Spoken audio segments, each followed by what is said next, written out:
पूरे उथल पुथल के बीच में भारत के साथ भारत के दो दोस्त देश आए हैं। लेकिन सवाल ये उठता है कि अब भारत और इजराइल ने कुछ ऐसा किया है क्या डोनाल्ड ट्रंप को पसंद नहीं आएगा। जानेंगे आखिरकार भारत इजराइल ने क्या किया है, तो वहीं रूस भी भारत को क्या ऑफर कर रहा है। जियोपॉलिटिक्स में बहुत कुछ चल रहा है, हमेशा की तरह जानने को मिलेगा बहुत कुछ। आइए जानते हैं इन खबरों को विस्तार से। आज से 10 दिन पहले तक पूरा सीन अलग था। साल 2025 में कुछ अलग सीन बन रहा था, लेकिन साल 2026 की शुरुआत जिस तरीके से डोनाल्ड ट्रंप ने की है, उसके बाद कई तरह के सवाल खड़े हो गए हैं। पहला सवाल, हर देश को अपने आप को सुरक्षित करना है, इस मुद्दे पर भी बहस चल रही है। स्क्रीन पर एक वीडियो देखिए जिसमें डॉक्टर एस जयशंकर ने कहा कि offer to India, which obviously we'll have to adapt and apply to our particular circumstances. The third question, what happens if you are subject to pressure? Look, at the end of the day, there are about 200 countries in the world. Okay, some are bigger, some are smaller, some have I would say, a longer history and a sense of nationhood which is derived from that longer history. So everybody देखो, इस वक्त दुनिया बदल रही है और अपने आप को सुरक्षित और कॉन्फिडेंट रखना होगा। हमने 1998 के न्यूक्लियर परीक्षण ने फंडामेंटल कॉन्फिडेंस हमें दिया। पहली बार नहीं है जब दुनिया हम पर प्रेशर डालने की कोशिश कर रही है, इससे पहले भी दुनिया हमारे ऊपर प्रेशर डालने की कोशिश कर चुकी है। इस वीडियो में डॉक्टर एस जयशंकर ने इसी बात को कहा है और अब देखने को मिल रहा है जैसे ही वेनेजुएला के तेल को अब एक तरीके से डोनाल्ड ट्रंप अपनी मुट्ठी में ले रहे हैं, तो ऐसे में एक बार फिर से याद आया है पेट्रो डॉलर का कॉन्सेप्ट। पेट्रोल के बदले में डॉलर। आपको याद होगा डोनाल्ड ट्रंप ने शुरुआती दौर पर ब्रिक्स देशों को चेतावनी दी थी और कहा था कि ये डॉलर के लिए सही नहीं है। अमेरिका इस बात को बहुत ज़्यादा प्राथमिकता देता है कि उसका डॉलर बना रहना चाहिए दुनिया में। अब जरा सोचिए, जिस तरीके से अमेरिका एक्शन ले रहा है, वेनेजुएला के ऊपर कब्जा,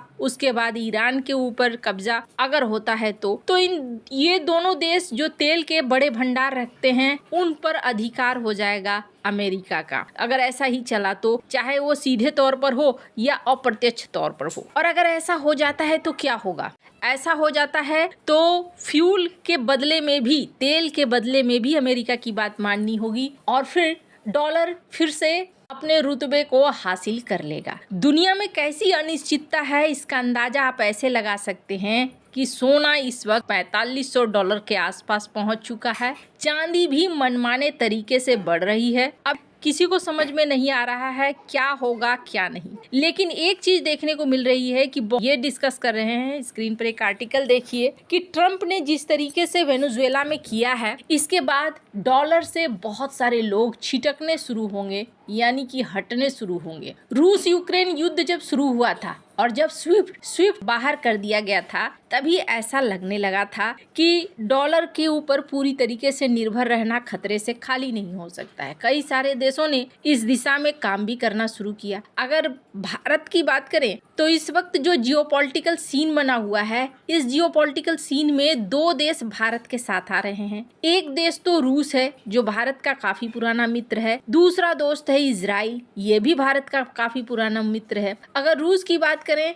तो स्क्रीन पर एक आर्टिकल देखिए। रूस ने कई चीजों के जॉइंट मैन्युफैक्चरिंग, डिफेंस के पार्ट, हार्डवेयर, इसको बनाने के लिए भारत के साथ समझौते किए हैं। वहीं समंदर में भी भारत के साथ समझौते कर रहा है। पर इन सब के बीच में ये भी कहा जा रहा है कि भारत को स्टील्थ किलर रडार देने की बातचीत चल रही है। अपना एडवांस 98L6E यानी सी ऐसा multi mode fire control radar system. हालांकि ये सारी बातें अभी आधिकारिक तौर पर निकल कर नहीं आई हैं, लेकिन मीडिया जो बातें कह रही है, स्क्रीन पर इस मीडिया को देख सकते हैं, जिसमें ये कहा जा रहा है कि भारत के साथ बातचीत चल रही है एक स्टील्थ किलर रडार की, और अगर ये रूस देता है तो इससे क्या फायदा भारत को मिलेगा? इससे भारत को फायदा मिलेगा स्टील्थ फाइटर जेट को रोकने में। ये रडार खास तौर पर स्टील्थ फाइटर जेट्स जैसे अमेरिकी F-35 लाइटनिंग, चीनी J-20 फाइटर जेट, चीनी J-35A स्टील्थ फाइटर जेट को ट्रैक कर सकता है। यानी कि S-400 एयर डिफेंस सिस्टम आसानी से दुनिया के तमाम एडवांस स्टील्थ फाइटर जेट्स को मार गिरा सकेगा। भारत के लिए ये प्रस्ताव काफी अहम हो सकता है क्योंकि चीन के पास 2 तरह के स्टील्थ फाइटर जेट हैं, जिनमें से J-35A पाकिस्तान खरीद सकता है। NC रडार में 400 किलोमीटर तक की रेंज है और एडवांस इलेक्ट्रॉनिक काउंटर मेजर्स करने की क्षमता है। इस तरह की जो डिफेंस समझौते हैं सिर्फ भारत रूस के साथ ही नहीं कर रहा है, इजराइल के भी साथ कर रहा है। स्क्रीन पर एक ट्वीट देखिए, पीएम मोदी का ये ट्वीट है। इन्होंने नेतन्याहू से बातचीत की और बातचीत के बाद लिखा कि मेरे प्रिय मित्र से बातचीत हुई और मैं उन्हें नए साल की शुभकामनाएं देता हूं। भारत और इजराइल की रणनीतिक पार्टनरशिप आगे बढ़ेगी। फिर इन्होंने कहा कि हम दोनों मिलकर आतंकवाद के खिलाफ लड़ेंगे। अब ये जो शब्द है ना, ये शब्द सिर्फ बातों तक नहीं है बल्कि इससे आगे भी है। यहाँ भारत और इजराइल दोनों कई समझौते कर रहे हैं, ये तो हमने आपको बताया। और हमने आपको ये भी बताया कि डॉलर को लेकर डोनाल्ड ट्रंप क्या सोचते हैं। लेकिन अभी सबसे बड़ा झटका अब इजराइल और भारत क्या देने वाले हैं। दोनों के बीच में फ्री ट्रेड एग्रीमेंट फाइनल हो रहा है और इस एग्रीमेंट के साथ कहा जा रहा है कि दोनों का व्यापार रुपए में हो सकता है। अब इसके 2 कारण हैं। पहला कारण तो ये है कि बड़ी संख्या में भारतीय श्रमिक इजराइल पहुंचे हैं, तो उनको भी सुविधा होगी अपने परिवार वालों को पैसे भेजने में। दूसरा, भारत धीरे धीरे कई देशों के साथ अपनी करेंसी में व्यापार शुरू कर चुका है और ऐसे में इजराइल के साथ भी भारत इसी में व्यापार करना चाहता है। SBI ये भारत और इजराइल की मदद करेगी इस पूरे सिस्टम को बनाने में। अब सवाल ये है, क्या डोनाल्ड ट्रंप को ऐसा तो नहीं लगेगा कि इजराइल उनका सहयोगी भारत के साथ रुपए में व्यापार करे? अब ये एक अलग प्रश्न हो जाता है। हालांकि भारत ने कई छोटे बड़े देशों के साथ इस तरीके से रुपए और उनकी करेंसी में व्यापार को शुरू किया है और अभी नेतन्याहू भारत भी आने वाले हैं। सबसे बड़ी बात यह है कि ईरान के साथ टेंशन के बीच में नेतन्याहू भारत आ रहे हैं।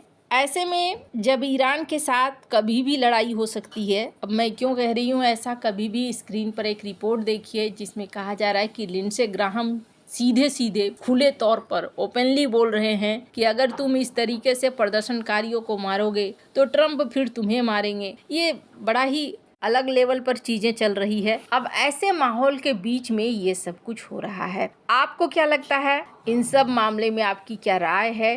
कमेंट कर जरूर बताएं। जल्द मिलते हैं अगले वीडियो में नई खबर के साथ।